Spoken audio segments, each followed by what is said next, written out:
Hey Leo, welcome to your weekly forecast for June 13th through the 19th. This is for Leo's sun, moon, and rising. We're going to connect here and see what messages are coming up for the week ahead. Now, I'm setting the intention for the next 7 days. However, you might see this video a few months from now, a few years from now. You're going to stumble upon it whenever you're meant to hear the messages. Keep in mind it's a general reading for the collective. Not every single message is going to resonate, and that's okay. Take what does, leave what doesn't, and keep in mind sometimes your moon sign or rising sign might resonate more for you than your sun sign. Let's go ahead and see what's coming up here. Leo, sun, moon, and rising.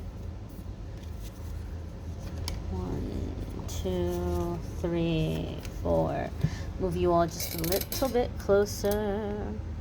First card coming up here for you all, my dears and my darlings, is the Seven of Cups. Now, the Seven of Cups can come up in a few different ways.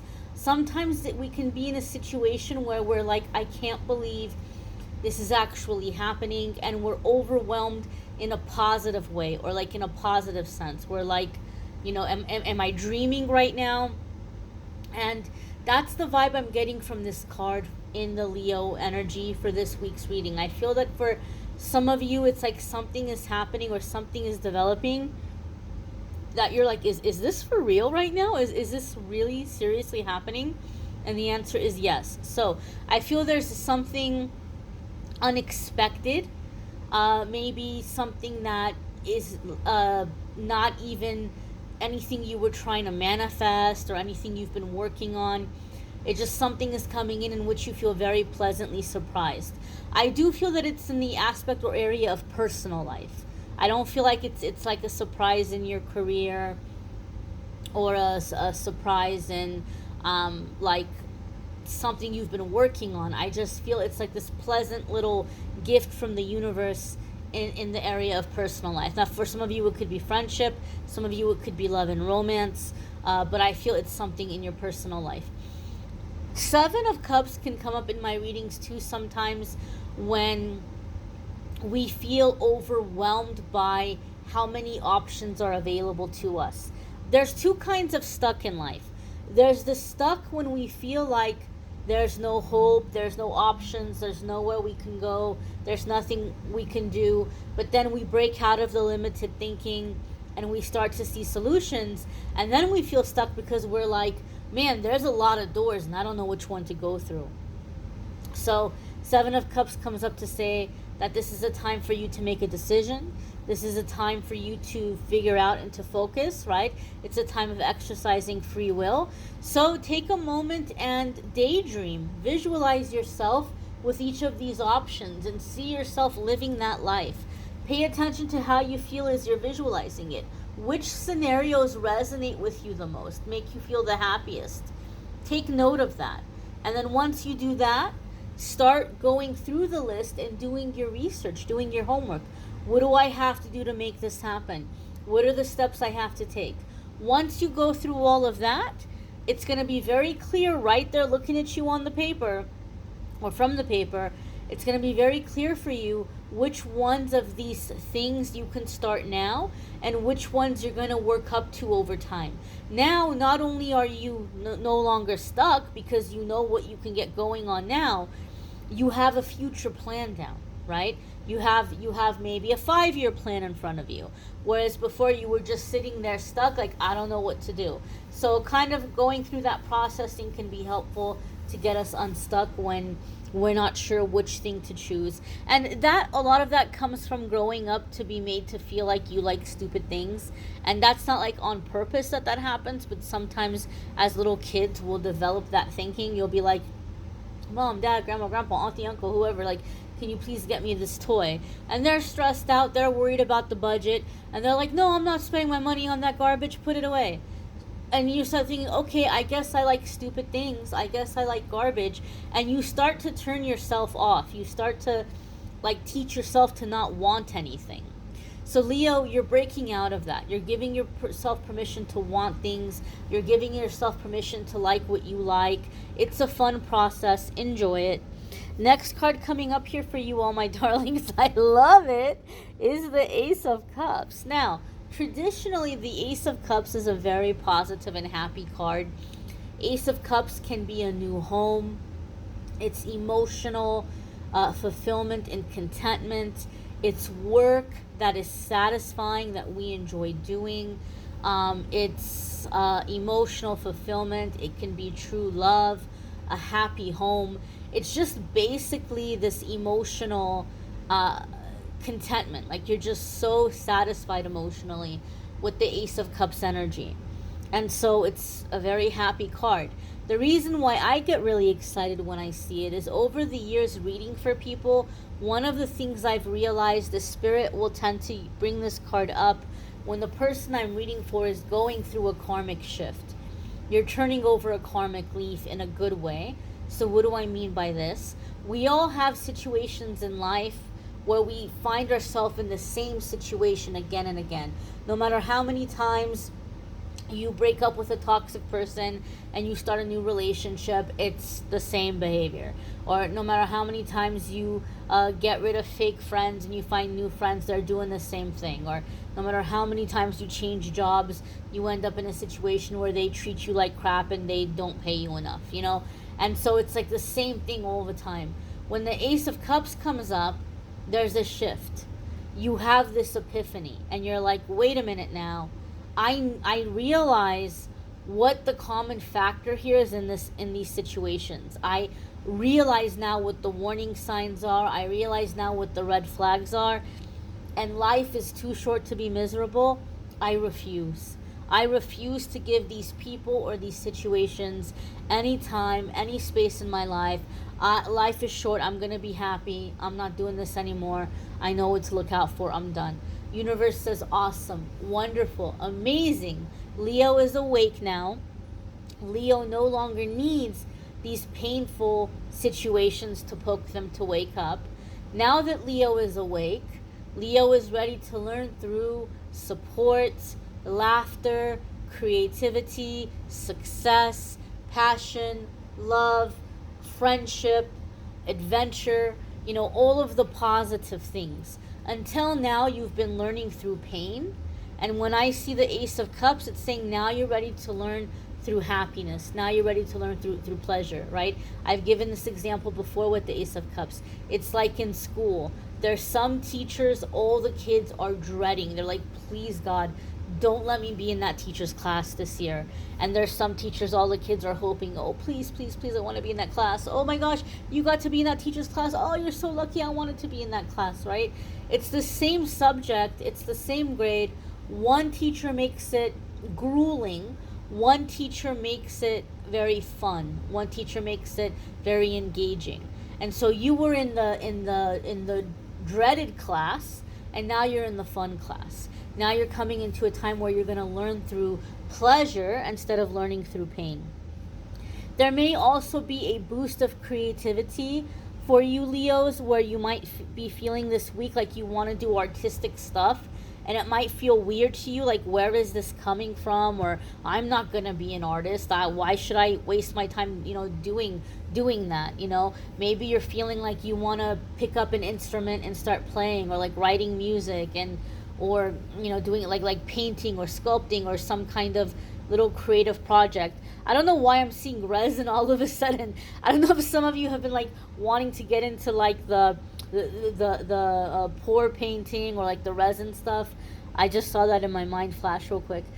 And you might be like, why? Like, this is senseless. This is a waste of time. It's not a waste of time. It's not a waste of time. For a lot of you, it's going to be something that, even though maybe you don't want to do it professionally, you might not have a desire to be a performer or a songwriter or an artist.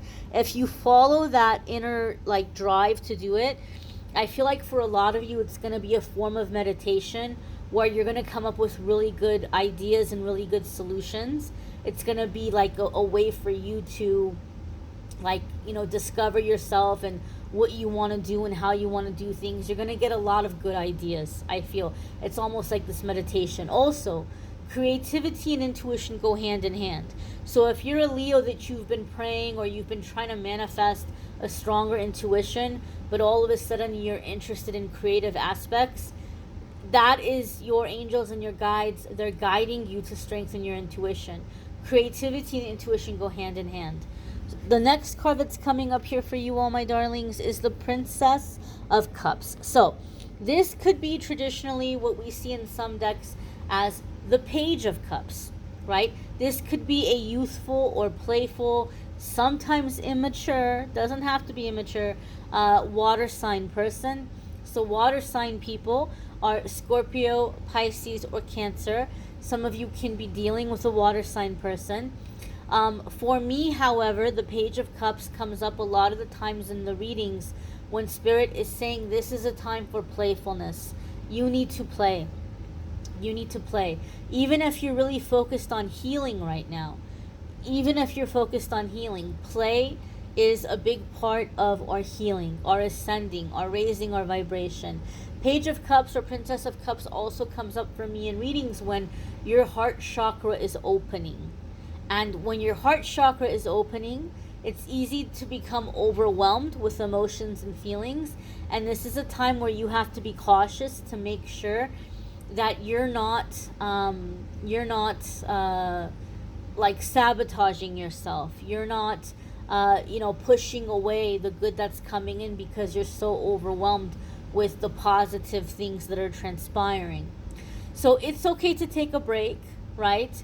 For example, some of you maybe need to take more naps or spend a little time away from your phone or whatever it might be that's overwhelming you or stressing you. But I feel it's like overwhelmed in a positive way, right? So maybe you're starting work that is very exciting, very fulfilling, or you feel like, wow, I finally made it, and you're feeling overwhelmed by that. Maybe you need to just come home and rest and take a nap and do something fun and get your mind off things so you're not overwhelming yourself. If you're doing something in terms of self-employment, you might have a lot of positive feedback coming in. You may be having a lot of referrals coming in and you're feeling overwhelmed by that love and that appreciation. Take a break. Spend some time away from your messages, right? Maybe some of you are getting to know somebody new and you feel overwhelmed by that. Don't shut down and run away and ghost the person because you're overwhelmed and then undo all the progress you've made, but rather maybe take things slow. You can say, oh, hey, I'm not going to be around my phone much, the next couple of days because I'm going to be really busy or whatever it might be. Or you could just tell them, I just get a little emotionally overwhelmed, but I'm still into you, and you can slow things down, right? You can kind of pump the brakes a little bit without completely stopping, and that's okay. Don't push it away, don't shut it down, but it's okay to do things in small increments or small doses. And outside of that, make sure that you're doing something playful, that you're having fun, that you're in light-hearted energy. Okay, this is a big shift. It's a positive shift. It can feel emotionally overwhelming. So just be gentle with yourself, go easy with yourself, and it's safe to receive. I feel for a lot of you, there's just this fear, like, as I said in the beginning here, like, is this too good to be true, right? Obviously, this is a general reading. You guys are going to have different circumstances. But Leo, you guys are smart. This isn't your first rodeo. You know what red flags to look out for. So as long as you're staying alert, you can enjoy this process without feeling like you're going to get pulled into a bad situation because you're paying attention and you're alert enough to where if you see red flags, you can say, oh, nope, no, thank you. But I feel that there's this positive stuff coming in, this receiving, this emotional fulfillment, and Spirit is telling you it's safe to receive this blessing. It's safe for you to receive this love. It's safe for you to experience joy. It's safe for you to be happy. Some of you are scared to be happy because maybe things have been rough for so long, but it's safe for you to be happy. It's safe for you to receive. The next card that's coming up here for you all is the Wheel, and this is a Major Arcana card. Major Arcana cards are going to come up anytime we're coming into a new chapter, defining moments in our life. So even though I'm setting the intention for a 7-day period of time, this is going to be an energy that's going to be around for a while, right? So things are happening in the next 7 days that are setting things in motion. And oftentimes the wheel is about getting unstuck, moving on, moving forward, right? There are cycles in life and you're coming into a new cycle. Sometimes the wheel card comes up in my readings with the message that whatever you were meant to do in a situation, you've done it, and it's okay for you to move on now. It's okay for you to move forward and go on to the next thing, or embrace this new opportunity, or embrace this chapter. Like sometimes the Wheel of Fortune comes up for me in my readings with the message of go for it. Like go for it. This is a new time in your life, a new phase in your life, a new chapter, right? Something is getting unstuck here. You may want to check out your moon sign and rising sign videos. Some weeks your moon sign or rising sign might resonate more than your sun sign. There are love readings for June that are linked in the description of this video. If you want to check out the love readings, you can check out the link in the description. If you would like to schedule a private reading with me, there's a link in the description of the video that will take you to my scheduling page, calendly.com/amethystangelite. You can schedule a private reading with me there. Also, every single day I've been doing a daily message, a card of the day. People have been asking me to do that. So if you feel like that might be a nice way to start the day, check out the daily messages as well. I thank you all for watching, liking, sharing, commenting, subscribing. I hope you all have a fabulous, fabulous week ahead. And I thank you so very much for receiving the message. Take care and be well, Leo. Bye, my dears.